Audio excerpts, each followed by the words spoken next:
organic solar. So we are focusing on a student called Kofi, and we want to see how he spends his day with his phone.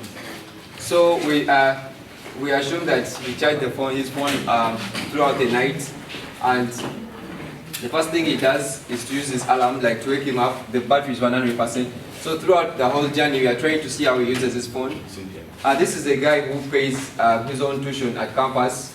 So he will use his phone to make a number of transactions so that he can get money. So this was his journey. So we looked at the stakeholders, and we looked at the direct and indirect who are going to affect our organic solar. We have people like people who make counterfeit products. This really affects depending on the kind of product they make. They'll be like competitors to us.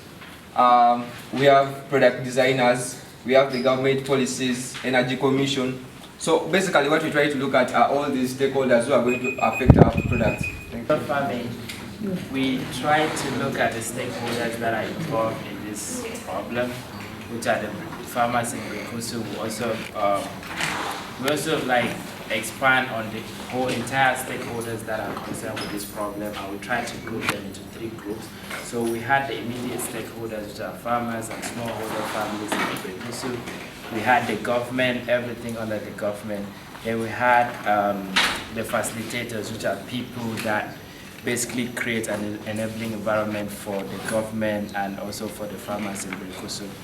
Then we came down to the people who actually experience the problem, who are like the users or the people that actually the problem affects.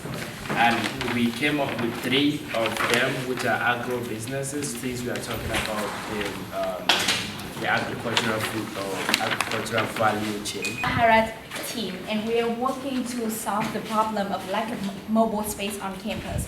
When we look at stakeholder, as you can see here, we put students, Ashesi students, at the center of the stakeholder. And when we look at our student relationship with visitors, such as guests or donors coming in, with workers, staff and faculty, with Burakuso villagers and other members. So that's the thing. And we identify the problem of lack of space in these criteria. So first of all, we are like a space that is private, that you can able to express yourself with your friends and fun people, that it have fewer people, that is mobile, that have stable internet connection. And last but not least, it has to be warm because outside is so cold, right? You don't want to stay outside too long.